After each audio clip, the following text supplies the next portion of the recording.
आज की वीडियो में डिस्कशन कर रहे हैं जीएसटी का नया सर्कुलर आया है, सर्कुलर नंबर 180, जिसके थ्रू आपको बताया जा रहा है कि आपको पुराना आईटीसी जो जीएसटी आने से पहले के लॉ थे उनका जो आईटीसी था जो आपको जीएसटी में ट्रांजिट करना था, अगर वो आप नहीं कर पाए थे through form TRAN 1 and TRAN 2, तो अब आपको फिर से एक गोल्डन अपॉर्चुनिटी दी जा रही है 1 अक्टूबर 2022 से इन फॉर्म्स को फिल करके और अपना क्रेडिट अवेल करने का, या फिर आपने ट्रान 1 चाहे भरी थी या नहीं भरी थी, दोनों ही केसेस में आप इस गोल्डन अपॉर्चुनिटी का बेनिफिट ले सकते हैं।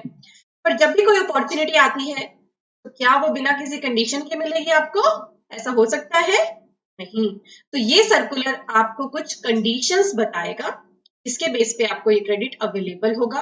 साथ ही सर्कुलर में ये भी लिखा है कि ये तो अभी बहुत ही ब्रीफ में हमने आपको सिनेरियो बताया है, एक डिटेल्ड सर्कुलर भी जल्दी ही 1 अक्टूबर से पहले ही आ जाएगा, तो अभी तो आप ब्रीफ में समझ लो ताकि आप अपनी तैयारी कर सको। और बात की तरफ आपका ध्यान लेकर जाना चाहूंगी कि जो ये प्रोसेस रहेगी ना पुराना आईटीसी क्लेम करने की, कि ऑनलाइन प्लस ऑफलाइन रहेगी, यानी कि डिपार्टमेंट का भी इसमें पूरा इंटरवन रहेगा। आप ऑनलाइन एप्लीकेशन फिल करोगे, देन आपको अपने ज्यूरिडिक्शनल ऑफिसर के पास सारे डॉक्यूमेंट्स प्रूफ सबमिट करने होंगे और देन उसकी पावर है कि वो आपके क्रेडिट को एक्सेप्ट करेगा या रिजेक्ट करेगा। तो दोनों मोड यहाँ पर आपको करने पड़ेंगे, प्रोसेस में लाने पड़ेंगे। ऑनलाइन करना पड़ेगा पहले फॉर्म्स को फिल, देन ज्यूरिडिक्शनल ऑफिसर के पास फाइल करनी पड़ेगी एप्लीकेशन प्रिंट आउट निकाल के विद डॉक्यूमेंट्स, और फिर ज्यूरिडिक्शनल ऑफिसर की पावर रहेगी आपके क्रेडिट को एक्सेप्ट या रिजेक्ट करने की, पर आपको उससे पहले हियरिंग यानी कि अपॉर्चुनिटी ऑफ बीइंग हर्ड जरूर दी। तो इस वीडियो में मैं आपके साथ डिटेल में जो गाइडलाइंस हैं जो आपको अभी से तैयारी करने के लिए पता होनी चाहिए वो डिस्कस कर रही हूँ। हो सकता है वीडियो थोड़ी सी लंबी भी रहे क्योंकि मैं वैसे तो आपको बिल्कुल ब्रीफ में बताने की कोशिश करूंगी, पर पॉइंट्स थोड़े ज्यादा है तो वीडियो लंबी हो सकती है। और बहुत ही ईजी लैंग्वेज में बताऊंगी, इस वीडियो को पूरा देख लेंगे तो कोई और वीडियो भी देखने की जरूरत आपको नहीं रहेगी। मेरी वीडियोस अच्छी लगती है तो लाइक पे, सब्सक्राइब पे एंड बेल आइकन पे प्रेस कर दीजिए। चले बढ़ते हैं सर्कुलर की तरफ।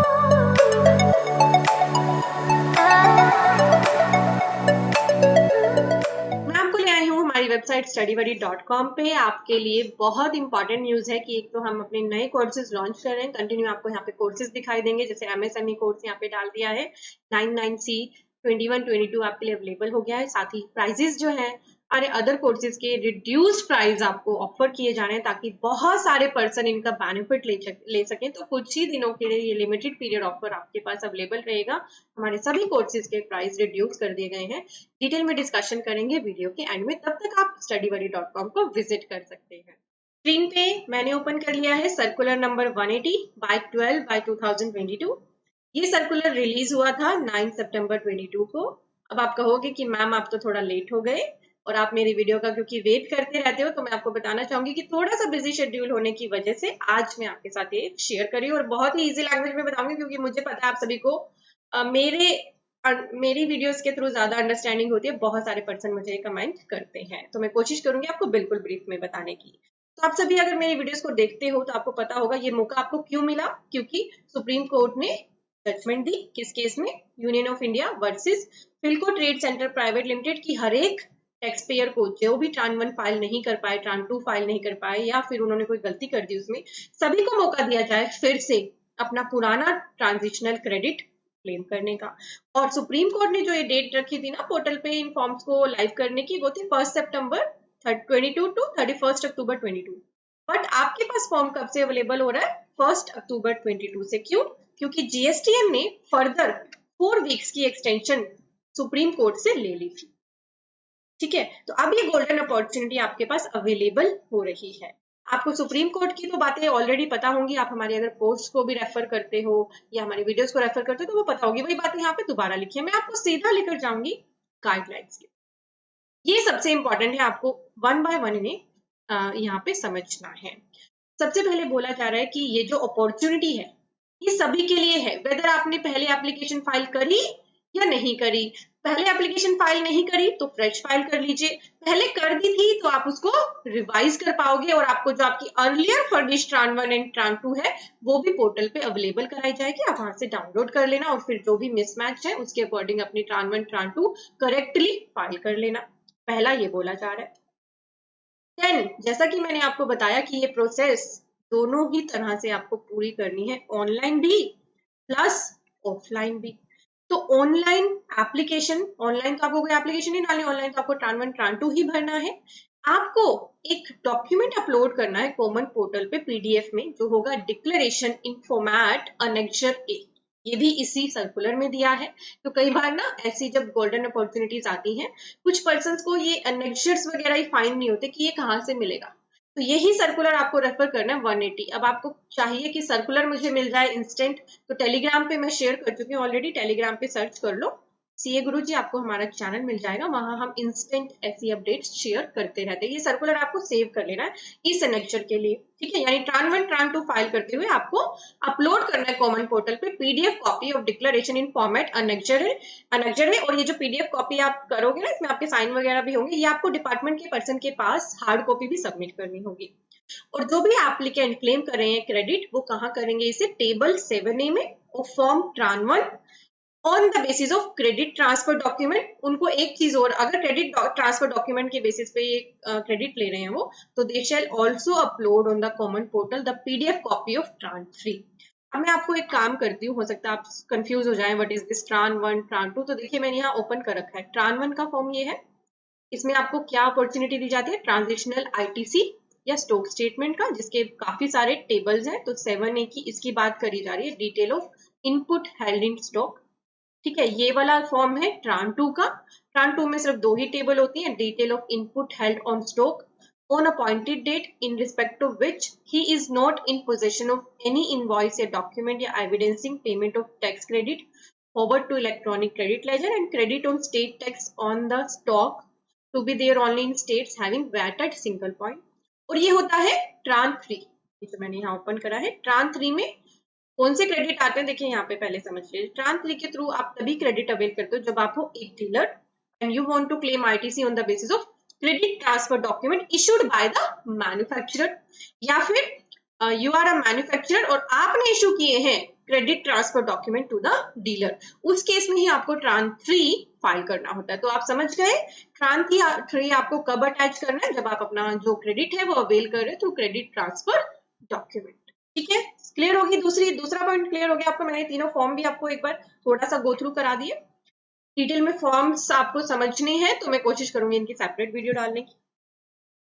नेक्स्ट बोला जा रहा है कि no claim of transitional credit shall be filled in table 5B and 5C of form GST TRAN 1 in respect of such C form, F form and HNI form which have been issued after due date prescribing for the submitting of declaration in Tran 1, that is after 27 December 2017। This is very important कि अगर आपके पास कोई ऐसा document है जो issue हुआ है आपको 27 दिसंबर 2017 के बाद, तो उसका क्रेडिट आपको अलाउड नहीं होगा, चाहे वो सी फॉर्म है, एफ फॉर्म है, एच है या आई है। आपको पता होगा वैट में आप काम करते हो तो ये सारे डॉक्यूमेंट वहां पे कंसिडरेबल होते हैं। पर अगर आफ्टर 27 दिसंबर 2017 ये वाले फॉर्म आपको इश्यू करे गए हैं, तो आप इनका क्रेडिट ट्रान 1 के through table 5B and 5C में डाल के क्लेम नहीं कर सकते। ये पॉइंट आप नोट कर लो।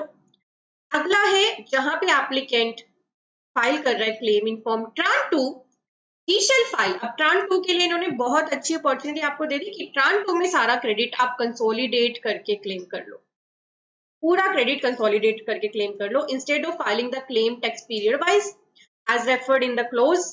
इन such cases in the column tax period, जब कंसोलिडेट करोगे इसको तो टैक्स पीरियड के जहां पर डालना होगा आपको, वहां पे क्या करना है, applicant shall mention the last month of the consolidated period for which the claim is being made. तो ट्रान 2 में डेटा आप कंसोलिडेटेड डाल सकते हो, तो आपका काफी काम कम हो जाएगा।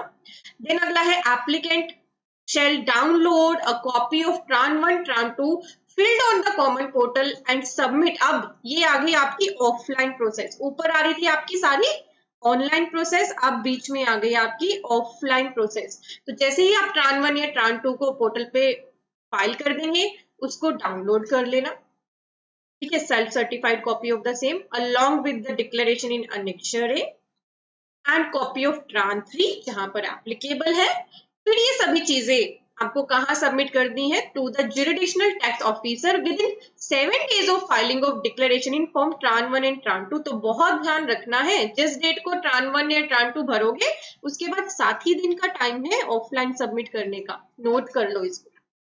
ऑनलाइन प्रोसेस के बाद जो ऑफलाइन डॉक्यूमेंट सबमिट करने हैं within 7 days of filing of online document आपको करने हैं। और applicant shall keep all the documents, records, returns, invoices in support of his claim of transitional credit ready for making the same available to the concerned tax officer for the verification. Of course, अगर कोई भी process offline mode में चली गई है तो सारे document आपके वहां पर वेरीफाई करे जाएंगे। तो आपको यही तैयारी करनी है, बिना डॉक्यूमेंट के अपनी ट्रान 1 ट्रान 2 फाइल मत करना, पूरा अच्छे से तैयारी करके तभी करना।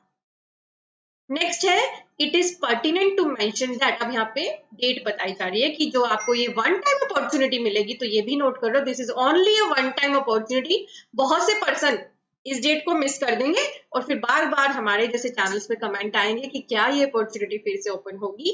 तो ये सिर्फ 1 अक्टूबर 22 से 30 नवंबर तक आपके लिए वन टाइम अपॉर्चुनिटी अवेलेबल रहेगी for the applicant to file the said form, if not file या फिर रिवाइज करने के लिए भी, ठीक है। And applicant is required to take utmost care and precaution while filing or revising Tran 1, Tran 2 and thoroughly check the details before filing his claim। क्योंकि अब आपको ये जो अपॉर्चुनिटी मिली है किसी केस के विनिंग की वजह से बड़ी मुश्किल से मिली है, हो सकता है आगे अब आपको ये अपॉर्चुनिटी ना मिले, तो पूरी केयर के साथ, एक्स्ट्रा केयर के साथ इसको आपने फाइल करना है, चाहे आपको अपना थोड़ा सा टाइम एक्स्ट्रा क्यों ना लगाना पड़े। नेक्स्ट है in this regard it is clarified that the applicant can edit, अब बहुत इंपॉर्टेंट है, ट्रान 1 ट्रान 2 फाइल करने बैठोगे, जब तक सबमिट बटन पे क्लिक नहीं करोगे कितनी भी बार डेटा को एडिट कर सकते हो। जैसे ही सबमिट बटन पे क्लिक कर दोगे सारा डेटा फ्रीज हो जाएगा, आप फिर उसमें कोई भी चेंज नहीं कर पाओगे। ये वन टाइम अपॉर्चुनिटी है, एक बार सबमिट बटन पे क्लिक कर दिया डेटा हो जाएगा फ्रीज। तो मेक श्योर सबमिशन से पहले ही पूरा चेक करके इसे फर्दर फाइल करें। और यहाँ पे लिखा भी है कि जल्दी ही जीएसटीएन एक डिटेल्ड एडवाइजरी भी इसके रिगार्ड में इशू करेगा, जैसे कि मैंने आपको पहले ही बता दिया था। देन यहाँ पे लिखा है कि no further opportunity to again file और revise TRAN 1 and TRAN 2 will be available to any tax payer. तो ये वन टाइम अपॉर्चुनिटी है और वो भी किस लिए मिली है, बिकॉज ऑनरेबल सुप्रीम कोर्ट ने जीएसटीएन को ये बोला है, अदरवाइज ये अपॉर्चुनिटी आपको मिलनी भी नहीं थी, ठीक है। देन अगला है इट इज क्लैरिफाइड दैट, अब बहुत इंपॉर्टेंट है, जो पर्सन इस पीरियड के बीच में ट्रान 1 ट्रान 2 फाइल करना चाहते हैं, in this context it may be further noted that in such cases where the credit availed by registered person on the basis of form TRAN 1 TRAN 2 filled earlier has either wholly or partly been rejected by the proper officer, the appropriate remedy in such case is to be prefer an appeal against the said order or to pursue alternative remedy available as per law। Where the adjudication या appeal proceeding in such case is pending, the appropriate course would be pursued to said appeal. In such case, filing a fresh declaration in form Tran 1 Tran 2 pursuant to special dispensation being provided by this circular is not the appropriate course of action। अगर already आपका Tran 1 Tran 2 का claim pending कर दिया गया है या reject कर दिया गया है और आपकी कोई अपील या प्रोसीडिंग या एडजुडिकेटिंग अभी आपका पेंडिंग है, तो आप फ्रेश एप्लीकेशन फाइल ना करें, ये सर्कुलर यहाँ पे सजेस्ट कर रहा है। बट वैसे सुप्रीम कोर्ट ने सभी के लिए इसे ओपन करने को बोला था, बट सर्कुलर इज डिनाइंग कि अगर आपका कहीं भी अपील में कोई केस पड़ा है इसके रिगार्डिंग, तो फिर आप इसको यूज ना करें, ठीक है। तो आप इसके अकॉर्डिंग ही चेक कर लेना। स्टेप ऑफलाइन प्रोसेस का बताया, ट्रान 1 ट्रान 2 जो भी फाइल करोगे या रिवाइज करोगे will be subjected to necessary verification by the concern tax officer. Applicant may be required to produce the documents, जो भी सपोर्टिंग्स है वो प्रोड्यूस करेगा before the tax officer for verification. And अब टैक्स ऑफिसर क्या करेगा, after verification of the claim he will pass an appropriate order there on merit after granting appropriate reasonable opportunity of being heard to the applicant. तो कहीं भी अगर आपका adverse decision आ रहा है तो पहले आपको अपॉर्चुनिटी ऑफ बीइंग हर्ड जरूर दी जाएगी। The transitional credit allowed as per the order pass by jurisdictional officer will be reflected in the electronic credit ledger of the applicant on the common portal। और जैसे ही आपका approval हो जाएगा credit का तो फिर वो आपके क्रेडिट लेजर में चला जाएगा। अब मैं आपको दिखा रही हूँ अनेक्जर ए। अनेक्जर ए भी आपको समझना बहुत जरूरी है, अभी यहाँ पे वीडियो को स्किप मत कर देना।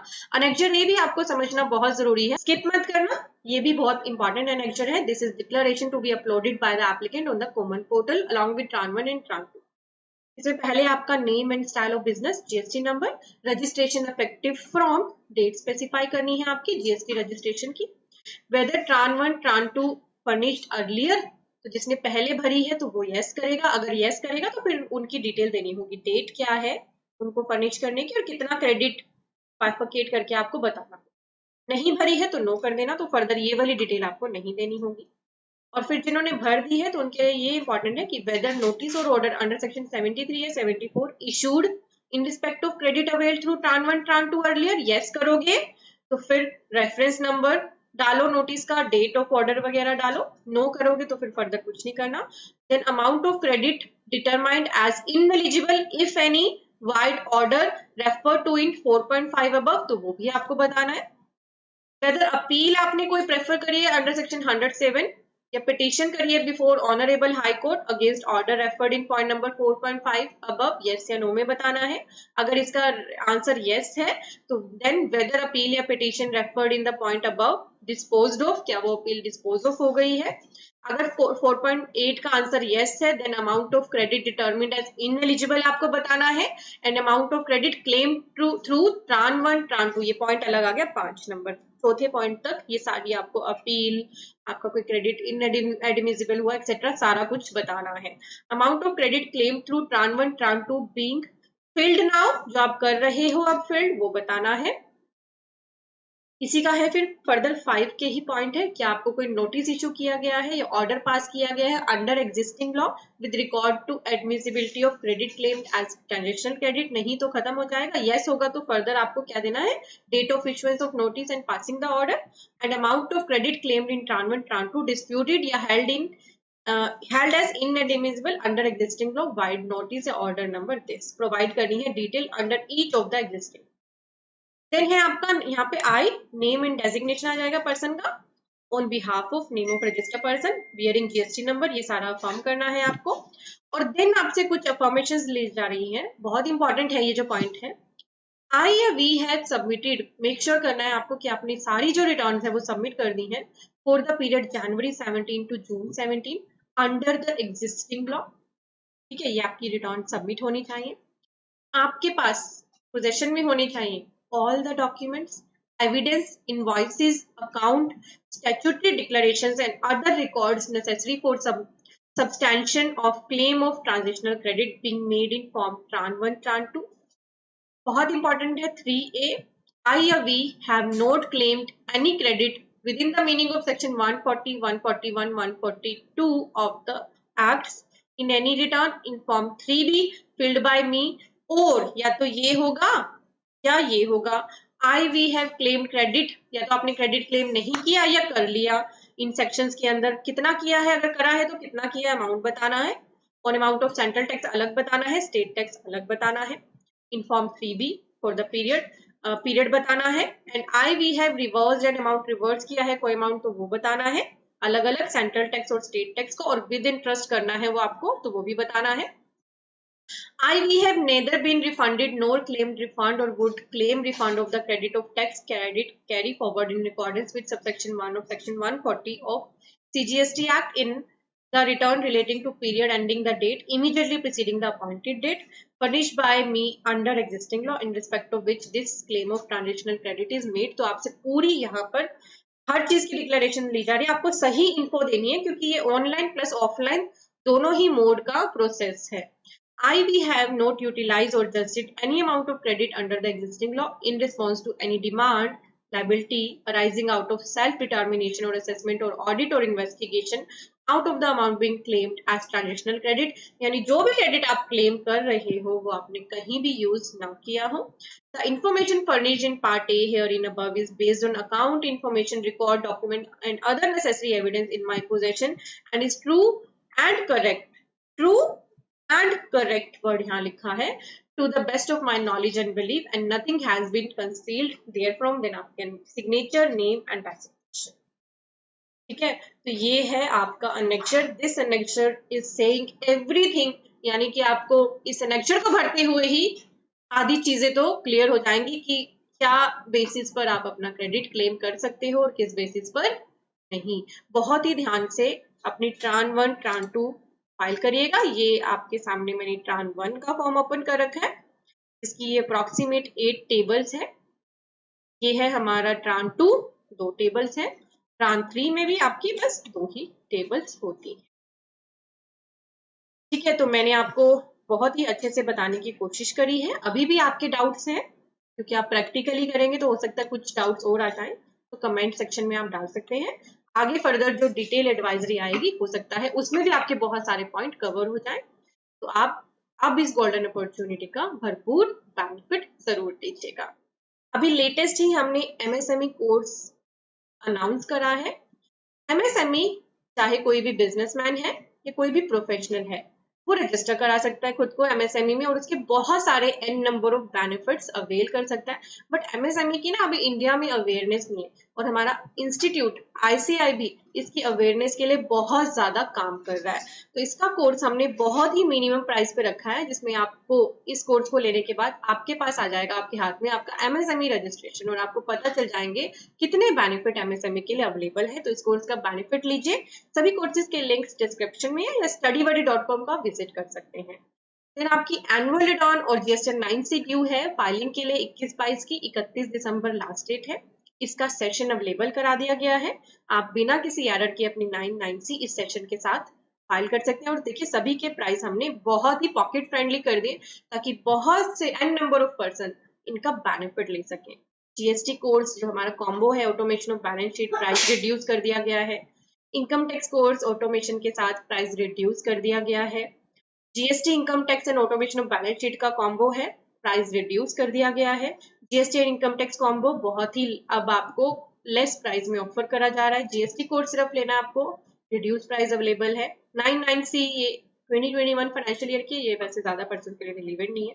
Income tax course reduced price and automation of balance sheet. अभी ऑडिट्स का सीजन है, बहुत सारी बैलेंस शीट आप बना रहे हो, अपना इतना सारा टाइम कंज्यूम करते हो बैलेंस शीट बनाने में, अपने स्टाफ का भी करवाते हो, तो वो सारा टाइम सेव करने के लिए हमारे इस मोस्ट पॉपुलर कोर्स का बेनिफिट लीजिए। सभी कोर्सेज के लिंक डिस्क्रिप्शन में। कोई भी दिक्कत आए हमारी टीम के साथ आप कॉन्टैक्ट कर सकते हैं, आपको स्क्रीन पे कॉन्टैक्ट नंबर दिख रहा है। मेरी वीडियोस अच्छी लगती हैं तो लाइक जरूर कर दीजिएगा।